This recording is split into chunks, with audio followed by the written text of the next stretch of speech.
जैसे नेत्र प्रकाश और अंधकार दोनों को प्रकाशित करता है, ऐसे ही विवेक अहम के भाव और अभाव दोनों को प्रकाशित करता है। अहम का भाव मिटकर अभाव रह जाए, जड़ता मिटकर चेतन रह जाए, तो विवेक बोध में परिणत हो जाता है। परमात्म तत्व की प्राप्ति भी सुगम है और अहम की निवृत्ति भी सरल है। सबसे सुगम परमात्म प्राप्ति। परम श्रद्धेय स्वामी राम सुखदास जी का प्रवचन। परमात्म तत्व की प्राप्ति के समान सुगम और जल्दी सिद्ध होने वाला कार्य कोई है ही नहीं, था नहीं, होगा नहीं और हो सकता नहीं। परिश्रम और देरी तो उस वस्तु की प्राप्ति में लगती है जो है नहीं, प्रत्युत बनाई जाए। जो स्वतः स्वाभाविक विद्यमान है उसकी प्राप्ति में परिश्रम और देरी कैसी? जैसे गंगा जी को पृथ्वी पर लाने में बहुत जोर पड़ा और अनेक पीढ़ियां खत्म हो गईं, पर अब गंगा जी हैं। ऐसा जानने में क्या जोर पड़ता है, क्या देरी लगती है? पर स्वयं की भूख लगन ना हो तो ये सुगमता किस काम की? अगर स्वयं की लगन हो तो सबके सब मनुष्य आसानी से और तत्काल जीवन मुक्त हो सकते हैं। परमात्म तत्व की प्राप्ति, जीवन मुक्ति सबसे सुगम कैसे है, इस विषय को समझने की चेष्टा करें। प्रत्येक मनुष्य का अनुभव है कि मैं हूं। बचपन से लेकर आज तक शरीर सर्वथा बदल गया, पर मैं वही हूं और आगे बुढ़ापे में शरीर बदलने पर भी मैं वही रहूंगा। शरीर बदलेगा पर मैं नहीं बदलूंगा। तात्पर्य है कि शरीर में परिवर्तन होने पर भी सत्ता में परिवर्तन नहीं होता। हम शरीर को छोड़कर दूसरी योनियों में भी जाएंगे तो भी सत्ता नहीं बदलेगी, अर्थात हम वही रहेंगे। अगर हम देवता बन जाएं तो भी हम वही रहेंगे, मनुष्य बन जाएं तो भी हम वही रहेंगे, पशु पक्षी वृक्ष लता भूत प्रेत पिशाच बन जाएं तो भी हम वही रहेंगे। स्थावर जंगम किसी भी योनि में जाएं, स्वयं की सत्ता निरंतर ज्यों की त्यों रहती है। जागृत, स्वप्न, सुषुप्ति, तीनों अवस्थाओं में हम वही रहते हैं। सुषुप्ति से उठने पर हम कहते हैं कि मैं ऐसे सुख से सोया कि मुझको कुछ पता ही नहीं था, परंतु मुझको कुछ पता नहीं था, इसका पता तो था ही। अतः सुषुप्ति में भी हमारी सत्ता सिद्ध होती है। सुषुप्ति की तरह ही प्रलय महाप्रलय होते हैं। प्रलय महाप्रलय में भी सब जीवों की सत्ता रहती है। जैसे सुषुप्ति से जागृत में आते हैं, ऐसे ही जीव प्रलय महाप्रलय से सर्ग महासर्ग में आते हैं। तात्पर्य है कि महासर्ग और महाप्रलय में, सर्ग और प्रलय में, जन्म और मृत्यु में स्वयं की सत्ता ज्यों की त्यों रहती है। वह चिन्मय सत्ता, होनापन ही हमारा स्वरूप है। शरीर, इंद्रियां, मन, बुद्धि, अहम हमारा स्वरूप नहीं है, क्योंकि ये सब दृश्य हैं।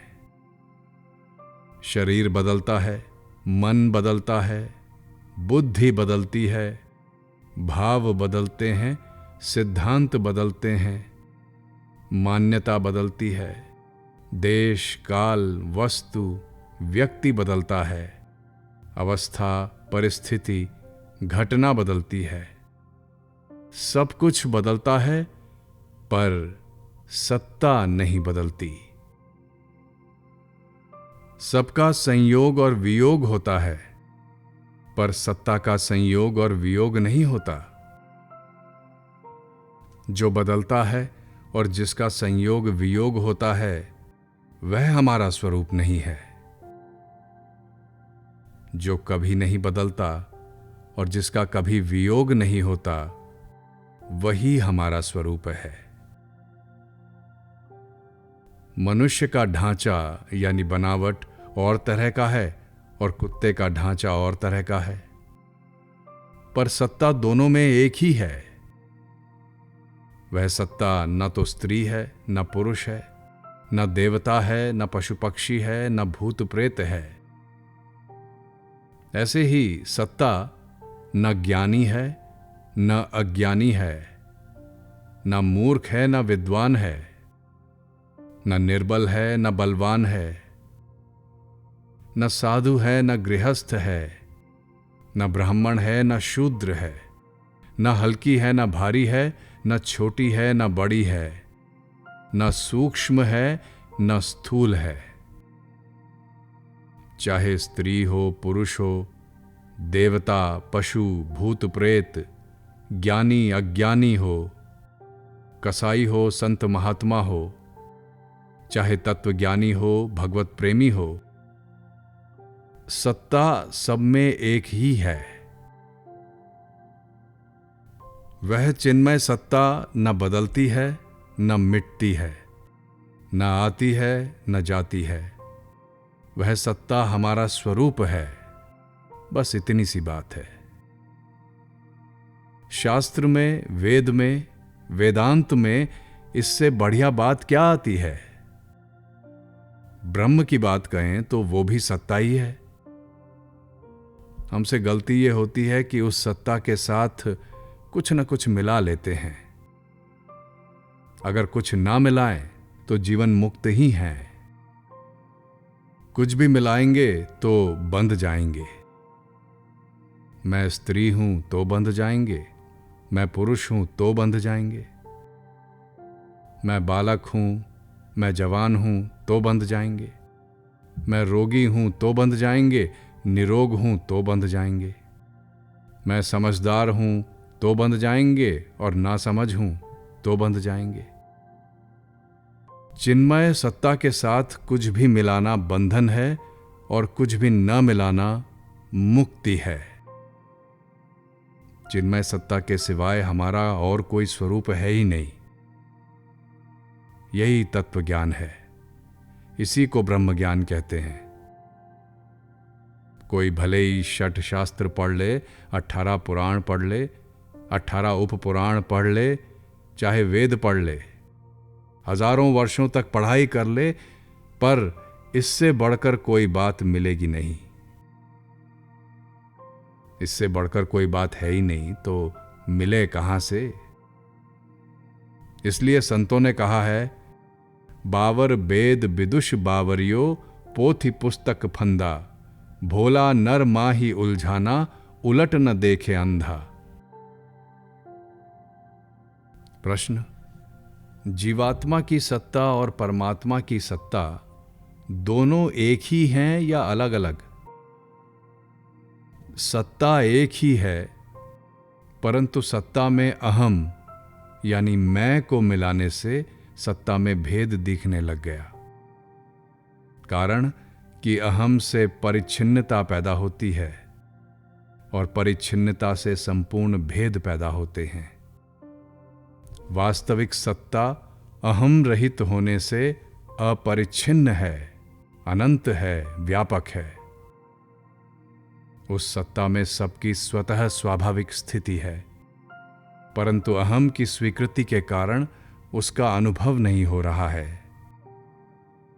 अहम को जीवित ना रखना साधक का खास काम है। मैं ब्रह्म हूं, यह भाव अहम को जीवित रखता है। कारण कि मैं ब्रह्म नहीं है और ब्रह्म में मैं नहीं है। मैं में हूं को मिलाना और हूं को मैं में मिलाना चिज्जड़ ग्रंथि है। यह मैं अर्थात अहम केवल माना हुआ है, वास्तव में है नहीं। इसलिए इसको जहां भी लगाएं वहीं प्रवेश कर जाता है। जड़ में प्रवेश करके कहता है कि मैं शरीर हूं, मैं धनवान हूं आदि, तथा चेतन में प्रवेश करके कहता है कि मैं ब्रह्म हूं, मैं शुद्ध बुद्ध मुक्त आत्मा हूं आदि। परंतु दोनों में अहम वही का वही है। मैं ब्रह्म हूं, यह अनात्मा यानी असत, जड़, उत्पत्ति विनाशशील का तादात्म्य है। कारण कि अनात्मा के तादात्म्य के बिना, अनात्मा की सहायता के बिना केवल आत्म तत्व से परमात्मा का चिंतन, ध्यान, समाधि आदि हो ही नहीं सकते। चिंतन ध्यान आदि करेंगे तो अनात्मा की पराधीनता स्वीकार करनी ही पड़ेगी, अनात्मा का आदर करना ही पड़ेगा। जिसकी सहायता लेंगे उसका त्याग भी कैसे होगा? और अनात्मा का त्याग किए बिना आत्म तत्व का अनुभव भी कैसे होगा? आत्म तत्व का अनुभव तो अनात्मा से असंग होने पर ही होगा। जिसकी प्रतीति होती है वह दृश्य यानी शरीर भी हमारा स्वरूप नहीं है, और जिसका भान होता है वह अहम भी हमारा स्वरूप नहीं है। अहम को साथ में रखते हुए साधन करेंगे तो नई अवस्था की प्राप्ति तो हो सकती है, पर अवस्थातीत तत्व की प्राप्ति नहीं हो सकती। अवस्थातीत तत्व की प्राप्ति अहम का अभाव होने पर ही होती है। अहम के रहते हुए यह अभिमान तो हो सकता है कि मुझको बोध हो गया, मैं ज्ञानी हो गया, मैं जीवन मुक्त हो गया, पर वास्तविक बोध, तत्व ज्ञान, जीवन मुक्ति अहम का अभाव होने पर ही होती है। तात्पर्य है कि सत्ता मात्र का ज्ञान सत्ता को ही होता है, मेरे को नहीं होता। सत्ता तो ज्ञान स्वरूप ही है और उस ज्ञान का ज्ञाता कोई नहीं है, क्योंकि जब ज्ञेय की सत्ता ही नहीं तो फिर ज्ञाता संज्ञा कैसे? जागृत और स्वप्न अवस्था में अहम का भाव दिखता है और सुषुप्ति अवस्था में अहम का अभाव दिखता है। अहम का भाव और अभाव दोनों को चेतन तत्व प्रकाशित करता है।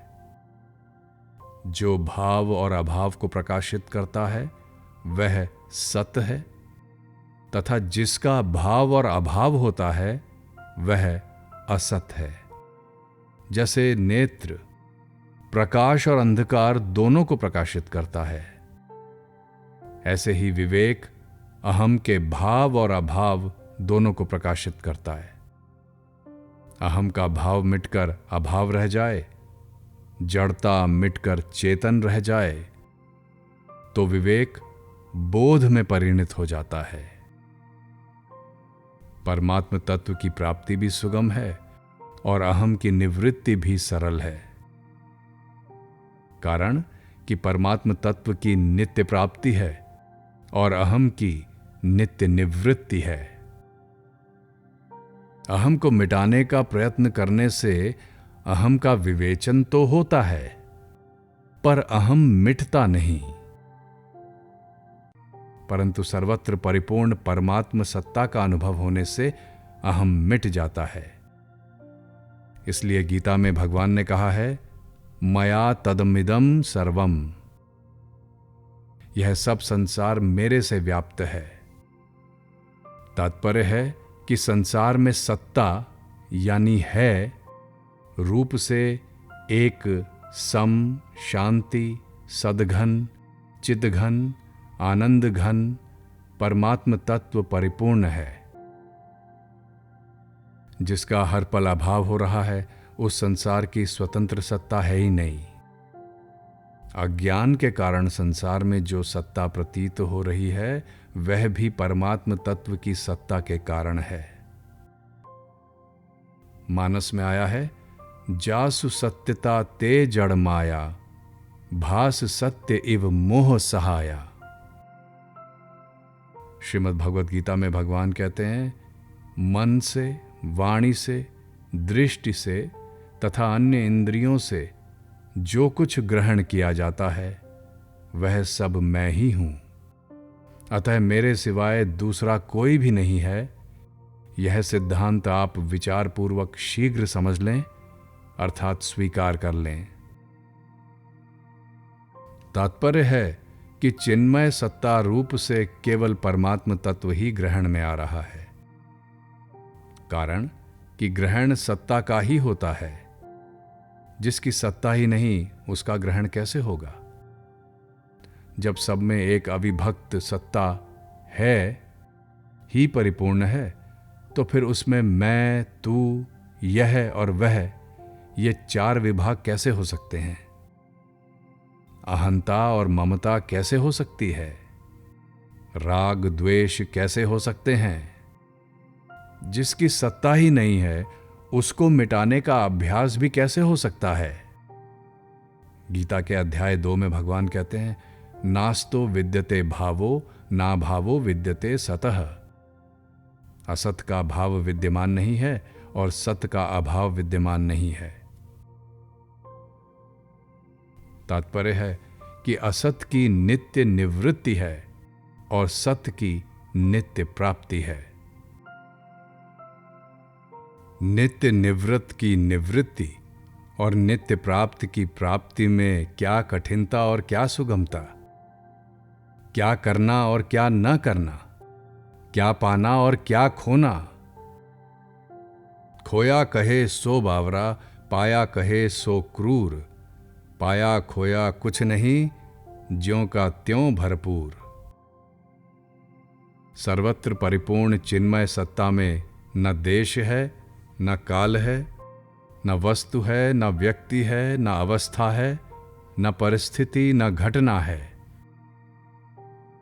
उस सत्ता में न आना है, न जाना है, न जीना है, न मरना है, न लेना है, न देना है, न करना है, न नहीं करना है, न समाधि है, न व्युत्थान है, न बंधन है, न मोक्ष है, न भोग की इच्छा है, न मुमुक्षुता है, न बोलना, न सुनना, न पढ़ना, न लिखना है, न प्रश्न है, न उत्तर है। उसमें न कोई लाभ है, न हानि, न कोई बड़ा है, न छोटा है, न कुछ बढ़िया है, न घटिया है। जब द्वैत नाम की कोई वस्तु ही नहीं है, तो फिर उसमें क्या अच्छा और क्या बुरा? अच्छा बुरा, ठीक बेठीक, विधि निषेध, ये सब मनुष्य लोक की मर्यादा है। मर्यादा पर ठीक चलना मनुष्य का कर्तव्य है। मर्यादा पर ठीक चलने से विवेक का आदर होता है और विवेक के आदर से वह विवेक बोध में बदल जाता है। बोध होने पर कुछ भी करना, जानना और पाना बाकी नहीं रहता, अर्थात मनुष्य कृतकृत्य, ज्ञात ज्ञातव्य और प्राप्त प्राप्तव्य हो जाता है। आज तक अनेक योनियों में जो भी कर्म किए हैं और उनका फल भोगा है, उनमें से कोई भी कर्म और फल भोग सत्ता तक नहीं पहुंचा।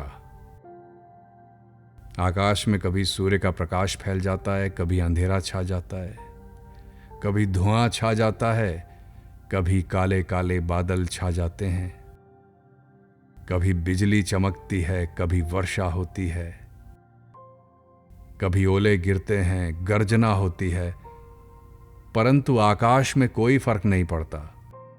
वह ज्यों का त्यों निर्लिप्त निर्विकार रहता है।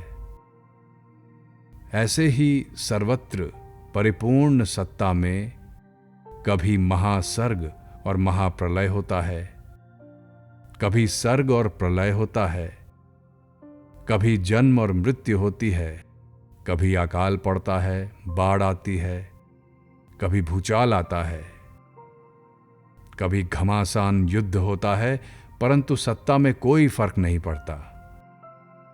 कितनी ही उथल पुथल हो जाए, पर सत्ता ज्यों की त्यों निर्लिप्त निर्विकार रहती है। इसलिए गीता के अध्याय 13 में आया है, जो नष्ट होते हुए संपूर्ण प्राणियों में परमात्मा को नाश रहित और सम रूप से स्थित देखता है, वही वास्तव में सही देखता है। जो संपूर्ण क्रियाओं को सब प्रकार से प्रकृति के द्वारा ही की जाती हुई देखता है और अपने आप को अकर्ता देखता है, अर्थात अनुभव करता है, वही वास्तव में सही देखता है।